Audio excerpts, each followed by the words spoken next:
Kale had seen bad places before, but the market under Outpost Varric felt worse than anything he knew.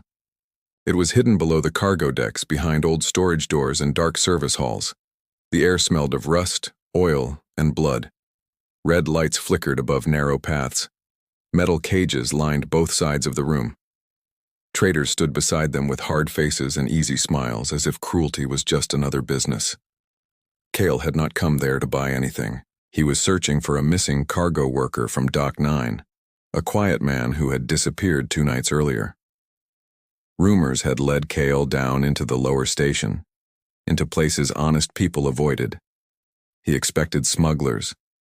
He expected stolen tools, black market fuel, maybe weapons.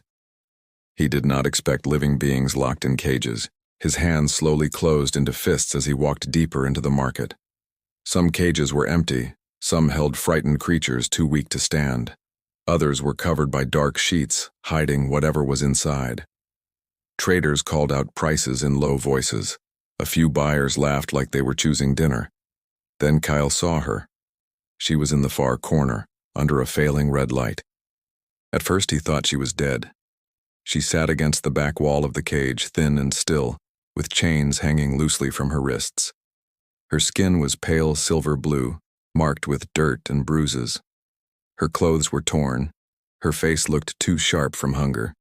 Above the cage, a rough market board displayed one ugly word: meat. Kale stopped walking. For a moment, the whole market seemed to go quiet around him. Then the alien woman lifted her head. Her eyes met his. They were large, hollow, and full of the kind of fear that came after hope had already died. She looked at him for one long second, then lowered her gaze as if even eye contact had become dangerous. When she finally spoke, her voice was weak and shaking. "Sold for meat, human," she whispered. "Hold me. Use me. Just get me out of here." Kale felt something cold move through his chest. She was not speaking with pride. She was not even begging for mercy. She was saying whatever she thought might keep her alive. Behind him, one trader laughed. "She stopped fighting," the man said. "Makes things easier," another voice joined in. "If you want her, buy fast. Fresh stock does not last." Kale did not look away from the cage. The alien woman had already gone still again, like she regretted speaking at all. Kale stepped closer. Then he looked at the trader beside the cage and asked one quiet question.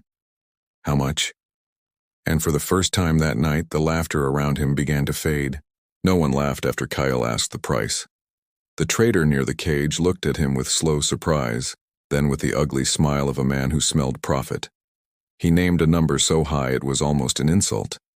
A few others nearby watched, waiting for Kyle to argue or walk away. He did neither. Kyle took out his credit strip and paid.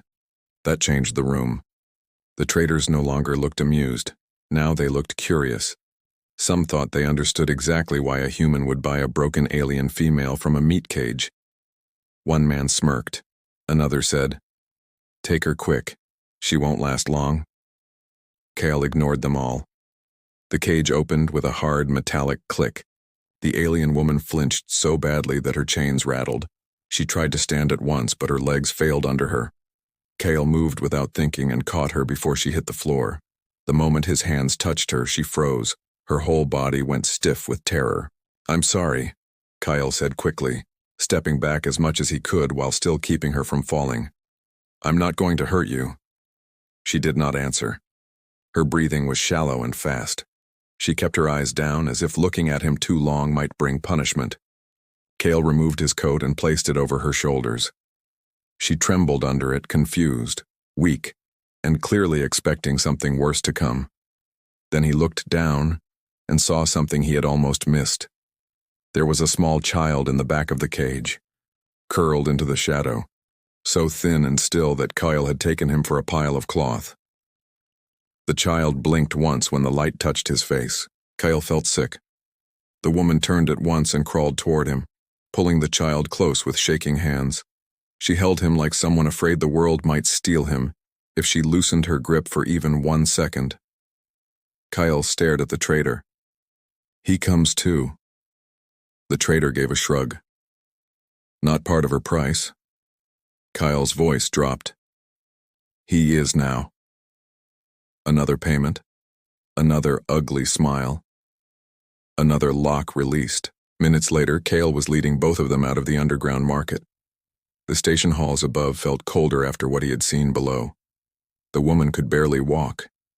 The child, half awake and weak, leaned against her side. Cale kept his pace slow. He did not touch them unless they were about to fall. At last, he brought them to his repair bay room near the lower maintenance sector. It was small, plain, safe. He opened the door and stepped aside. "You can come in," he said. The woman did not move at first. Her silver eyes went from the bed to the sink, to the lock on the door, then to him. He understood that look. She thought this was where the real horror would begin. But Cale only filled a cup with water and placed it on the table. "You're safe here," he said softly. And to his shock, tears rolled down her face at once. The first time Cale reached for the water cup, she flinched. Not a small movement, not simple fear. It was the kind of flinch that came from pain remembered too many times. Cale stopped at once and slowly set the cup down on the metal table. He moved back after that, giving her space, making sure she could see his hands. The small repair room was quiet except for the low hum of the heater and the soft rattle of old pipes in the wall. The alien woman stood near the door, still wrapped in his coat. The child stayed pressed against her side. "Drink when you want," Cale said. She looked at the cup for a long moment like she did not believe it was really for her. Then she guided the child forward first. He took the cup in both hands and drank too fast, spilling some down his chin. She wiped it away with shaking fingers, not even noticing her own thirst. Cale turned toward the food shelf and found what little he had left: 2 dry ration bars and a packet of salted broth. It was not much, but it was clean. He heated the broth and placed everything on the table. Again, she did not move. Again, she watched him like kindness might change shape when she was not looking. "You should eat," Cale said. Her voice came out low and rough. "What do you want first?"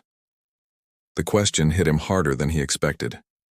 He looked at her, truly looked at her, and saw how tired she was.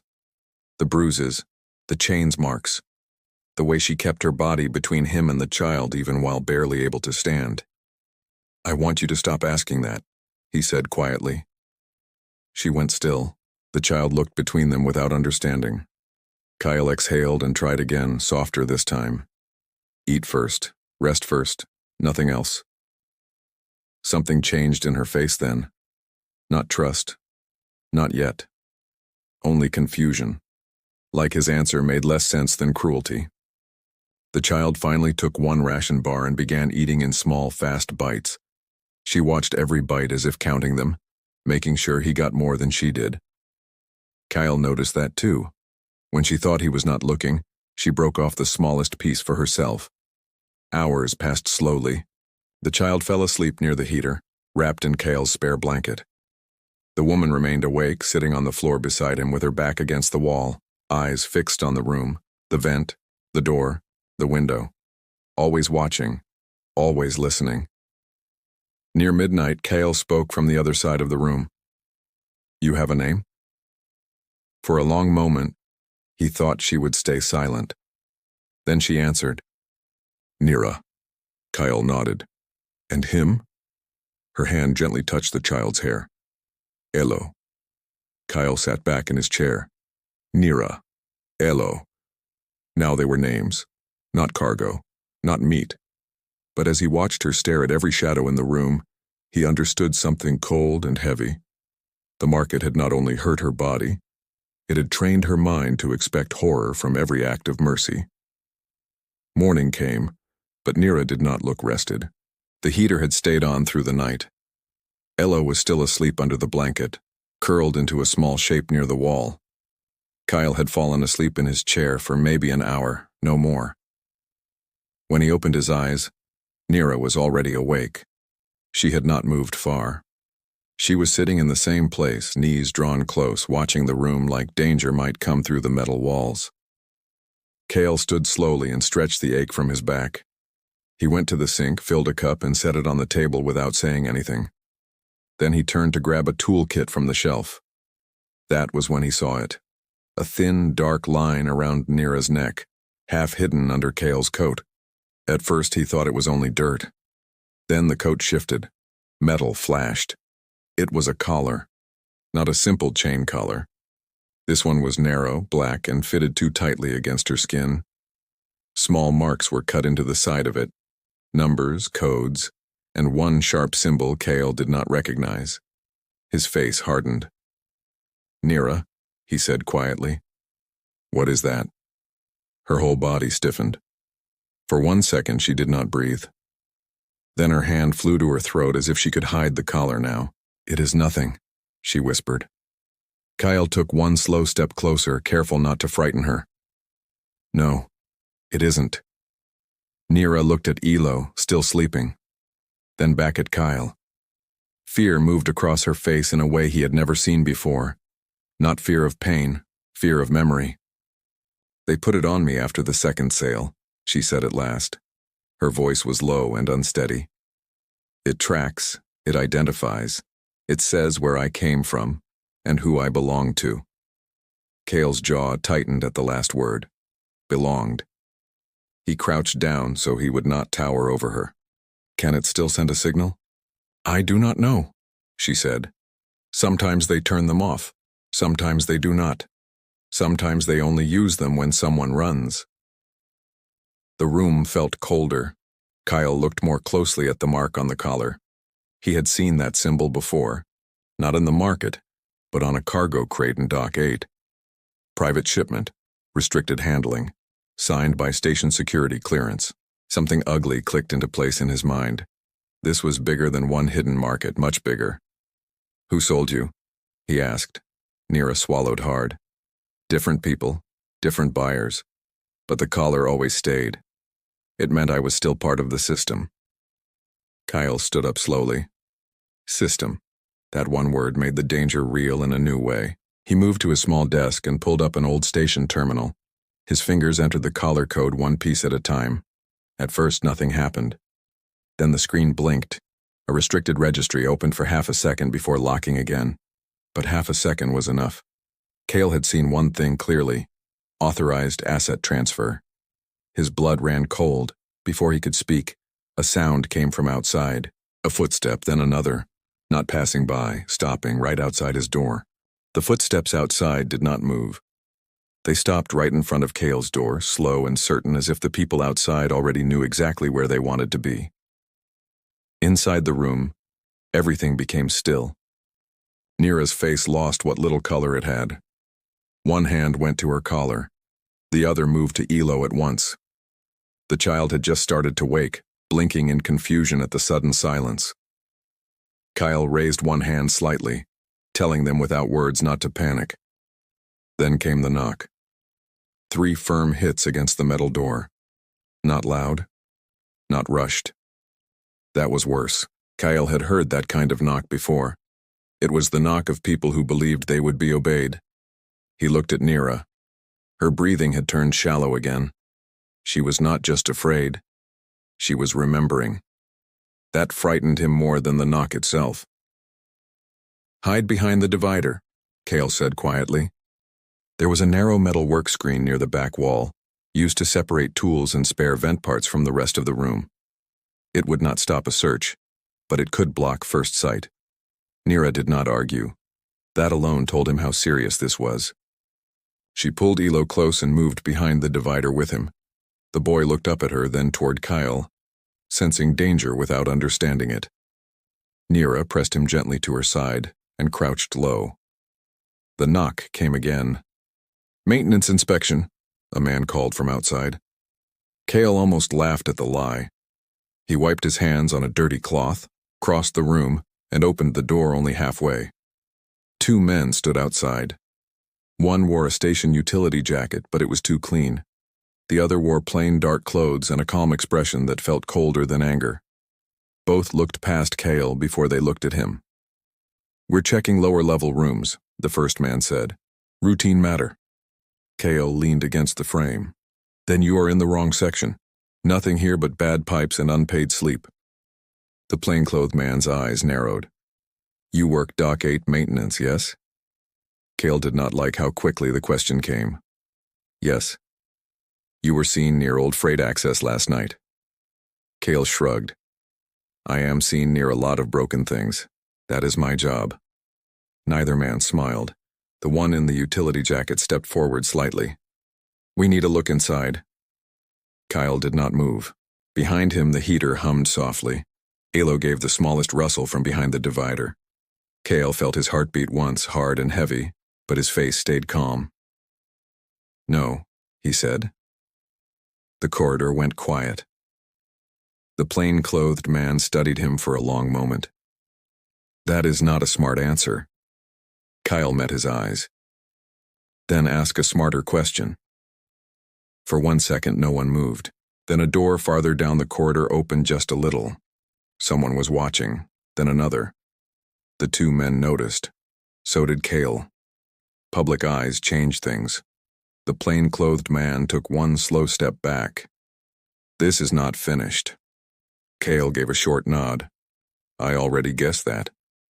He closed the door and locked it. Only then did he turn back toward the divider. Neera stepped out slowly, Elo in her arms, both shaking. Cale looked at them and understood something clearly now.